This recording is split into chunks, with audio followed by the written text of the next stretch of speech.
नमस्कार साथियों, lineman electrical crash course की सीरीज़ को आगे बढ़ाते हुए आज फिर से हम महत्वपूर्ण प्रश्न डिस्कस करेंगे। दोस्तों, राज्यवार स्पेशल बैच शुरू कर दिया जा चुका है जिसमें आप हिमाचल प्रदेश, मध्य प्रदेश, हरियाणा, राजस्थान, उत्तर प्रदेश और पंजाब जैसी परीक्षाओं के लिए तैयारी कर सकते हैं। दोस्तों, ये सभी लाभ प्राप्त करने के लिए इस दिए गए नंबर पर अभी व्हाट्सएप कर लीजिए, यहाँ आपको सारी जानकारी प्राप्त हो जाएगी। तो चलिए पहले प्रश्न की तरफ बढ़ेंगे। दोस्तों, पहला प्रश्न आपकी स्क्रीन के सामने है। रेती में प्रयुक्त होने वाली सामग्री है। The material used in files is. Question ढंग से पढ़िएगा। रेती में प्रयुक्त होने वाली सामग्री है। ऑप्शंस आपके सामने है। कच्चा लोहा, उच्च कार्बन स्टील या मृदु इस्पात, cast iron, high carbon steel या माइल्ड स्टील। जल्दी से जल्दी इस प्रश्न का सही उत्तर बताइए। दोस्तों, इंपॉर्टेंट प्रश्नों की सीरीज चल रही है, जल्दी से जल्दी व्हाट्सएप कर लीजिए।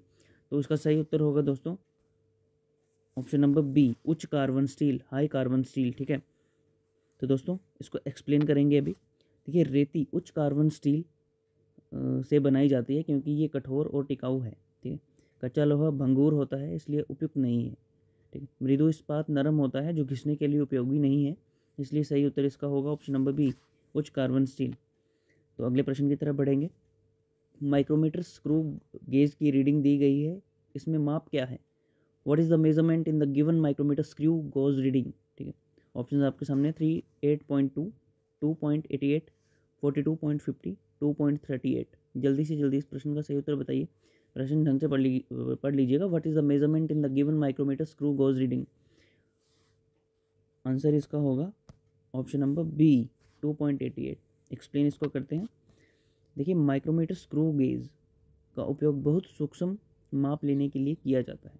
इसकी रीडिंग मुख्य स्केल और थिम्बल स्केल को मिलाकर ली जाती है। जो मेन स्केल और थिम्बल स्केल होता है उनको दोनों को मिलाकर की जाती है। तो सही उत्तर इसका होगा ऑप्शन नंबर बी, 2.88 mm। तो अगले प्रश्न की तरफ बढ़ेंगे। एक कर्णिक लुग में केवल डैश का उपयोग करते हुए क्रिम्प किया जाता है। अ टर्मिनल लग इज क्रिम्प्ड यूजिंग। ऑप्शन आपके सामने है, काफ़ी इंपॉर्टेंट क्वेश्चन है। तार स्टिपर, प्लायर, केबल कटर या क्रिपिंग करने वाला उपकरण। जल्दी से जल्दी इस प्रश्न का सही उत्तर बताइए। दोस्तों, इस प्रश्न का सही उत्तर होगा ऑप्शन नंबर डी, क्रिपिंग करने वाला उपकरण, crimping tool for pliers. Explain करेंगे। देखिए, क्रिम्पिंग का अर्थ है तार को लुग के साथ मजबूती से जोड़ना। क्रिम्पिंग प्लायर विशेष रूप से इस कार्य के लिए डिज़ाइन किए गए होते हैं। तार स्टिपर तार की इंसुलेशन हटाने के लिए होता है, क्रिम्पिंग के लिए नहीं। इसलिए सही उत्तर इसका होगा ऑप्शन नंबर डी, क्रिम्पिंग करने वाला उपकरण है। अगले प्रश्न की तरफ बढ़ेंगे। थ्रेड रिंग गेज का उपयोग किस जांच के लिए किया जाता है? थ्रेड रिंग गेज का प्रयोग किसकी जांच के लिए किया जाता है? Thread ring gauge are use to check बाहरी थ्रेड, भीतरी थ्रेड, बलनाकार जाब की बाहरी व्यास, जाब की भीतरी व्यास, external threads, internal threads, cylindrical job outer diameter, inner diameter of the job. जल्दी से जल्दी इस प्रश्न का सही उत्तर बताइए।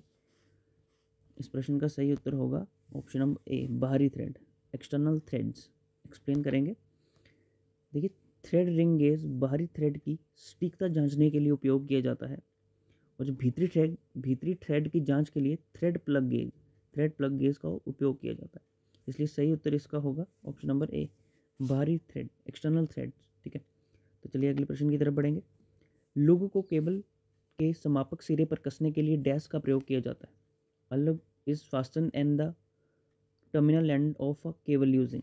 अलग is fasten at the terminal end of a cable using. Option आपके सामने है। Combination plier, crimping plier, nose plier या निपर।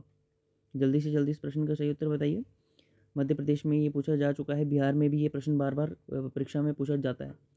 जल्दी से जल्दी इसका उत्तर बताइए। तो ऑप्शन आपके आंसर आपके सामने है, option number B, crimping plier. ठीक है, इसको एक्सप्लेन करेंगे।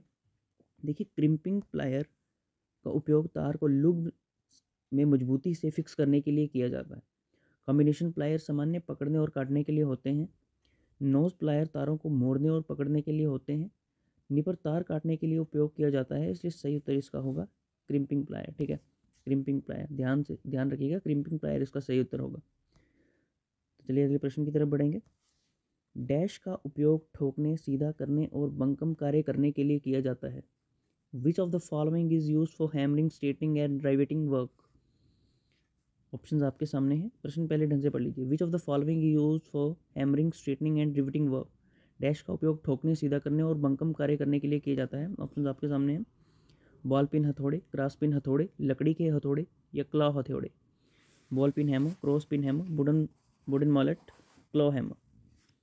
जल्दी से जल्दी इस प्रश्न का सही उत्तर बताइए। इसका सही उत्तर होगा बॉल पिन हथौड़े, बॉल पिन हैमर। ठीक है, एक्सप्लेन करेंगे। देखिए, बॉल पिन हथौड़ा का उपयोग धातु को ठोकने, सीधा करने और रिवेटिंग कार्यों के लिए किया जाता है।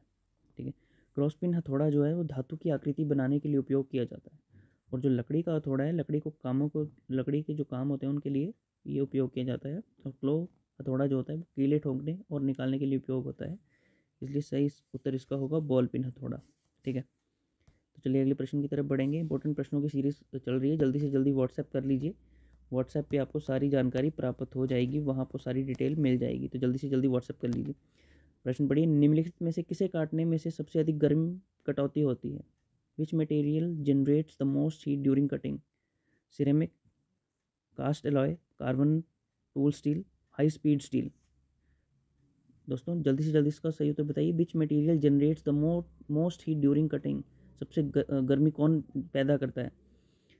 तो दोस्तों इसका सही उत्तर होगा ऑप्शन नंबर ए, सिरामिक। ठीक है, एक्सप्लेन इसको करेंगे। देखिए, सिरामिक काटते समय बहुत अधिक गर्मी उत्पन्न करता है क्योंकि इसमें उच्च कठोरता होती है। ये काफ़ी जटिल होता है। ठीक है, और ये खराब ऊष्मा चालक पुअर हीट कंडक्टर भी होता है। ठीक है, ये ध्यान रखिएगा।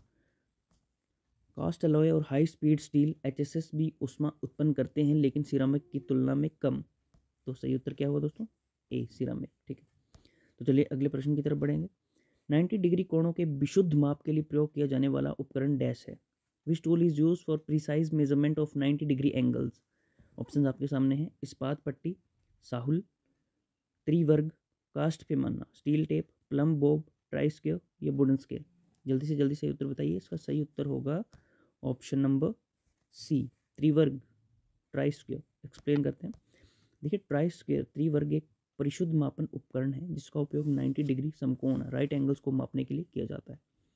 स्टील टेप लंबाई मापने के लिए होता है और साहुल वर्टिकली जांचने के लिए प्रयोग होता है। ठीक है, लंबवतता। ठीक है, इसलिए सही उत्तर सी, त्रिवर्ग होगा इसका, try square.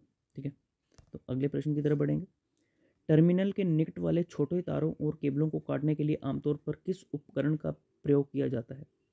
Which tool is commonly use for cutting small wires and cables near terminals? प्रश्न अच्छे से पढ़िएगा। टर्मिनल के निकट वाले जो तार होते हैं और केबल, उनको काटने के लिए आमतौर पर किस उपकरण का प्रयोग किया जाता है? ऑप्शन आपके सामने है। इलेक्ट्रीशियन चाकू, डायगोनल कटिंग प्लायर, स्विक प्लायर या कैंची। Electrician knife, diagonal cutting pliers, combination pliers या कैंची, सीजर्स। तो जल्दी से जल्दी इसका उत्तर बताइए। इसका सही उत्तर होगा option number B, diagonal cutting plier. ठीक है, एक्सप्लेन करते हैं। देखिए, डायगोनल कटिंग प्लायर छोटे तारों और केबलों को काटने के लिए विशेष रूप से डिज़ाइन किए गए हैं। स्विक प्लायर, कॉम्बिनेशन प्लायर्स पकड़ने और काटने दोनों के लिए उपयोग किए जाते हैं। इलेक्ट्रीशियन चाकू और कैंची तार काटने के लिए आदर्श नहीं होते हैं। ठीक है, तो इसलिए सही उत्तर क्या हुआ? Option number B, diagonal cutting plier. अगले प्रश्न की तरफ बढ़ेंगे। निम्नलिखित में से कौन से तार गेज में उच्च धारा वहन क्षमता होती है? Which wire gauge has the highest current carrying capacity? Option आपके सामने हैं। 18, 20, 24, 26। 18 SWG, 20 SWG, 24 SWG, 26 SWG। जल्दी से जल्दी इसका उत्तर बताइए। तो उत्तर होगा option number A, SWG। Explain करते हैं। देखिए, पहले इसका फुल फॉर्म याद रख लीजिएगा, ये एग्ज़ाम में बार बार पूछा जाता है। ठीक है, फुल फॉर्म आपको आना ज़रूरी है। देखिए, स्टैंडर्ड वायर गेज। ठीक है, इसका जो फुल फॉर्म है वो है स्टैंडर्ड वायर गेज। तो चलिए एक्सप्लेन करते हैं। स्टैंडर्ड वायर गेज में जितनी छोटी संख्या होती है तार उतना मोटा होता है और उसकी धारा वहन क्षमता, करंट कैरिंग कैपेसिटी अधिक अधिक होती है। इसलिए 18 स्टैंडर्ड वायर गेज मोटा तार होता है जिसमें सबसे अधिक करंट वहन की क्षमता होती है। इसलिए सही उत्तर है ए, ऑप्शन नंबर ए, 18। ठीक है, तो अगले प्रश्न की तरफ बढ़ेंगे। डैश के पैमाने के लिए बीटा बैक स्कैटर तकनीक का उपयोग होता है। Beta back scatter technique is use to measure. Option आपके सामने है। मोटाई का मापन, आमजन परीक्षण, संक्षारक रोग मूल्यांकन, कटौती मापन। Thickness measurement, population testing, corrosion prevention assessment या कटिंग मेजरमेंट। जल्दी से जल्दी इसका उत्तर बताइए। तो इसका उत्तर होगा ऑप्शन नंबर ए, मोटाई का मापन, थिकनेस मेजरमेंट। ठीक है, एक्सप्लेन इसको करेंगे। देखिए बीटा वैक्स कटर तकनीक का उपयोग मुख्य रूप से मोटाई मापन थिकनेस मेजरमेंट के लिए किया जाता है। ये तकनीक धातु और अन्य सामग्रियों की सतह पर बीटा किरणें भेजती है और वापस आने वाले कणों स्कैटर्ड पार्टिकल्स के आधार पर मापन करती है। इसलिए सही उत्तर इसका होगा ए, मोटाई का मापन। दोस्तों जल्दी से जल्दी हमें दिए गए नंबर पर व्हाट्सएप कर लीजिएगा, यहाँ आपको सारी डिटेल प्राप्त हो जाएगी। ठीक है, इस नंबर पर व्हाट्सएप कर लीजिए, यहाँ आपको सारी डिटेल कोर्स के रिगार्डिंग प्राप्त हो जाएगी, क्योंकि इंपॉर्टेंट प्रश्नों की सीरीज चल रही है। तो ये सारे लाभ प्राप्त करने के लिए व्हाट्सएप कर लीजिए। जय हिंद।